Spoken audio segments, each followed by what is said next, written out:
By exposing how messaging apps are allegedly used to peddle and sell child sexually abusive and pornographic content, Hyderabad-based activist Sunitha Krishnan has brought back to focus a global concern.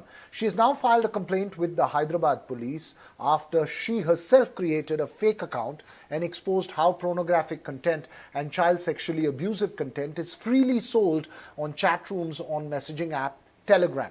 In her complaint, she has even named payment portals through which those providing such content get paid. My colleague Uma Sudhir spoke with Sunitha Krishnan, who explained just how she went about this expose.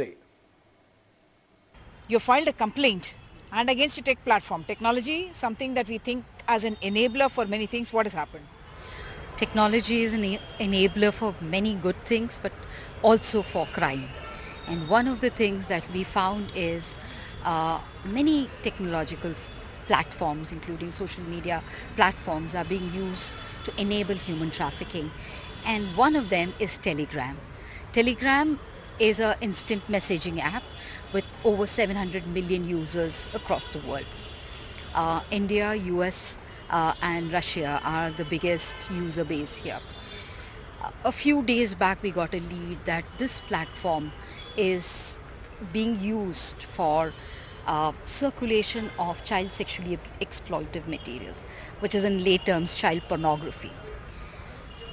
I decided to probe this, and with all the developments in the past few years, with Government of India bringing an intermediary guideline, Supreme Court bringing a cybercrime portal, and so much of initiative, including integrated cybercrime coordination center at the central level, one thought that it would become a little more difficult to even find out what is happening. So when we started into a decoy operation to understand how things is happening, to our utter shock, how easily and how seamlessly we could find material, and material of children as young as 2.5, 3 years old, toddlers, either being raped or being groomed to self-generate videos of their masturbation. That is a kind of bulk. Now, when we started looking at both at the ease at which we can find these material and the volume of it, we found that we could pay just about 50 rupees to get a video of a child being raped. And I didn't cross more than 100 rupees to any seller. But what is mind-boggling is the volume. We interacted with 6 sellers, and with 6 sellers we were able to get material worth 37 GB, which is about 40-45 minutes of rape videos of children across. So it kind of started making me look at what is this platform. Who is accessing these videos? From what material that you showed us, it appeared that the sellers also sound Indian, and you're telling me from your interaction, your understanding was that they could be actually youngsters.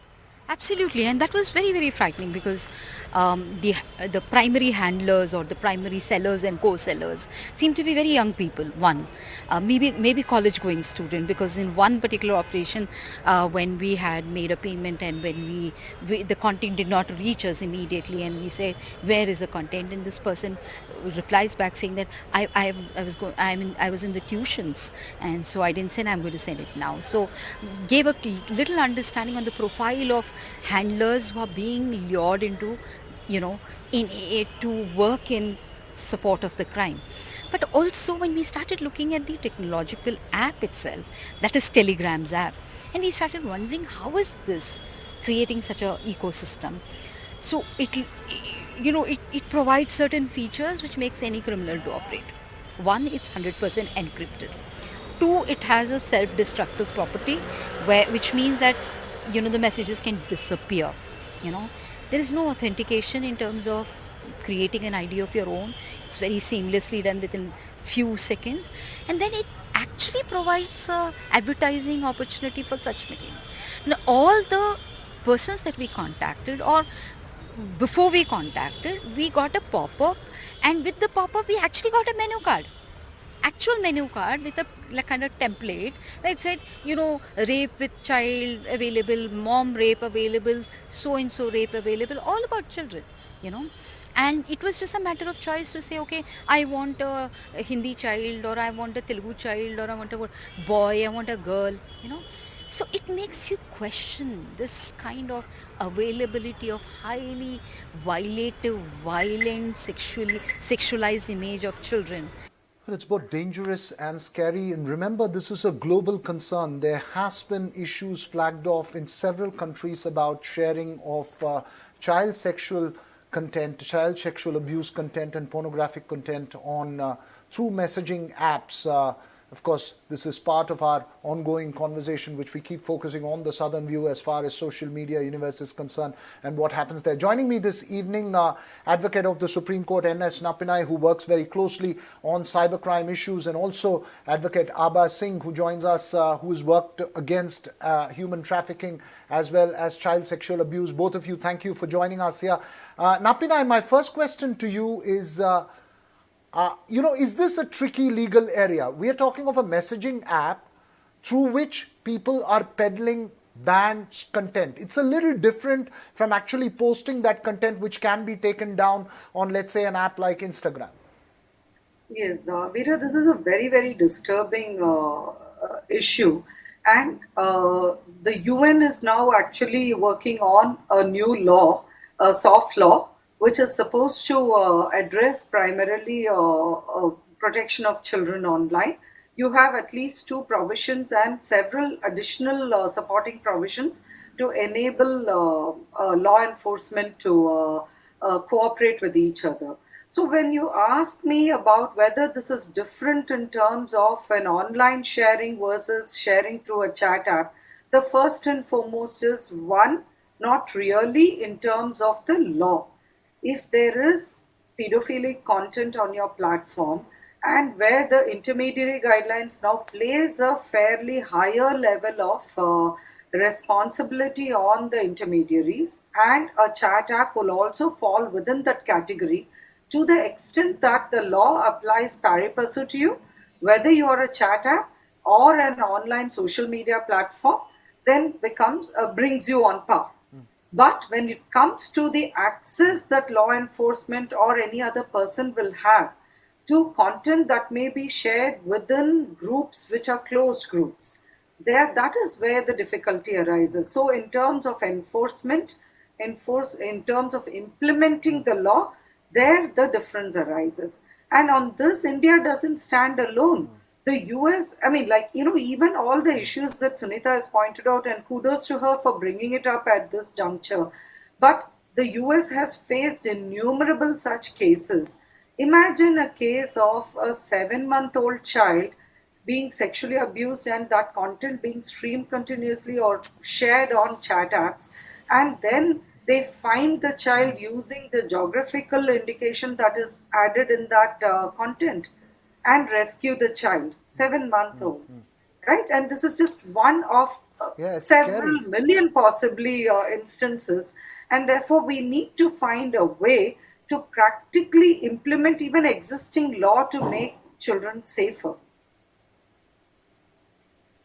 Right, you're making an important point there, and it's disgusting. Obviously, it's a mentally sick kind of behavior. But Abha Singh, when it comes down to these, it's technically boils down to somebody having, let's say, an online store trying to share their information. That's what seems to be exposed right now in a messaging app, and also the complaint questions payment portals through which these people get paid. So you need a strong crackdown, but how do we go about it?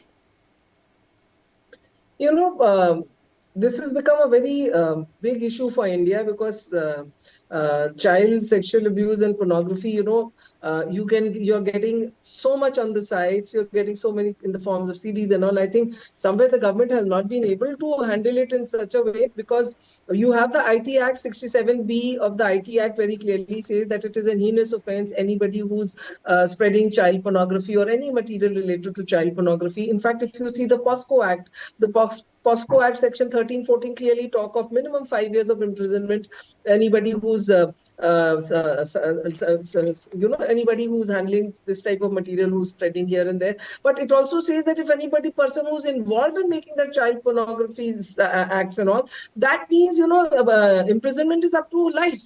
So the law is there, but the problem is because these intermediaries are based outside, and then it becomes a problem. How do you implement these laws? And that is where the Internet Watch Foundation. In fact, there was a committee, an interministerial committee was set up by the MeitY, Ministry of Information, that clearly said that you must take positive steps to control this in some way or the other. In fact, the Supreme Court in Kamlesh Vaswani versus Union of India told the government as early as 2013, then Union of India should work on it and ensure that child pornography material is not available so easily, and you must take it down. And that is what it is. Whatever list the Internet Watch Foundation gives out, those URLs and all are removed immediately. But still, in spite of that, because we don't have a nodal agency where all these agencies can come together, this is in a very nascent stage. I feel the police, we are not so equipped. Number one, police is so busy with VIP bandobast, they are busy with daily sorts of crimes, and they're not so equipped in this sense because, number one, we don't have a nodal agency. The Interpol is working in India through the CBI. So when the interministerial committee was set up to look into this, it said you need a nodal agency. So I think a lot of work needs to be done, because these people, as I said, are based outside, and here we are unable to check them, and they always take the safe harbor, and now we are working on it. But I think the government needs to really focus on this, because children as young as 3 months, 3 years, like how it is available, it clearly shows that we've not been able to tackle it at all, in spite of having 67B of the IT Act, various sections under the POSCO Act, also under the IPC. But somehow when Krishnan says that these things are so liberally available, means there is somewhere problem in the execution. You're right, and the enforcement mechanism and the enforcement infrastructure is absolutely essential, not just to deal with a crime when it's reported, but to deal with it in real time, right, Napinai? When it comes down to an issue of this nature, as you rightly point out, it's a large global concern. Is there an effort at all that you're aware of to make an entire global monitoring mechanism for such content? Because we are talking of a messaging app which is being used as an online marketplace to share and peddle such content. Absolutely. That's why I wanted to, in fact, add to the very pertinent points raised by Abha. Probably she's referring to the committee that was formed by the Supreme Court in another case which was filed by Sunitha Krishnan's NGO called Prajwala. So that was actually a suo motu case which was taken cognizance of by the Supreme Court in Re Prajwala, letter dated 18/2/2015, if I'm not mistaken. In that case, the Supreme Court set up a committee and they asked us to review the technical possibilities. I was amicus in the matter and also part of the committee, and therefore I wanted to share, when we talk about these kind of issues, it feels very vexing when you don't find solutions. And I just wanted to bring up the silver lining here, that there are solutions and there are cross-border cooperation and initiatives that are quite effective. So you have another, Abha mentioned about IWF, you have another body called NCMEC, that's the abbreviation, which is US based, and India is now signed up with NCMEC, and globally therein lies the cooperation whereby content which is identified as child sexual abuse material is then disseminated, for one, blocking from other platforms, and two, for prosecution. Right. So if you look at just the period before COVID, when this tie-up happened, Maharashtra, I'm just taking that as an example because I was part of that initiative also. They called it Operation Blackface. And in just a period of 3 months, there were about 400 plus FIRs registered, again in terms of pedophilic content which was being disseminated through a chat app group or multiple chat app groups. So when we talk about 400 FIRs, we are probably talking about 250 plus participants in each of those groups. So it's 400 into 250, that's the kind of numbers you could see in just 3 months. Yet, you saw an exponential growth in pedophilia being disseminated in India. So it was identified as India-based viewership during COVID time. So Right. this is something that has to be addressed from Right. two fronts, Veera. The first is law and what it should do in terms of punitive action. But there are enough studies Okay. which go to the root of the problem itself in terms of medically addressing the issue with Right. We are respect to quick. people who seek pedophilia. Right. We're running completely short of time, but Abha Singh, your last word to you in terms of what action should be taken immediately as far as both the messaging app is concerned and also as far as payment portals which were used to transfer the funds. First thing what is important is, as the government is also very clear, that these needs to be taken down immediately, and you need to reach the source.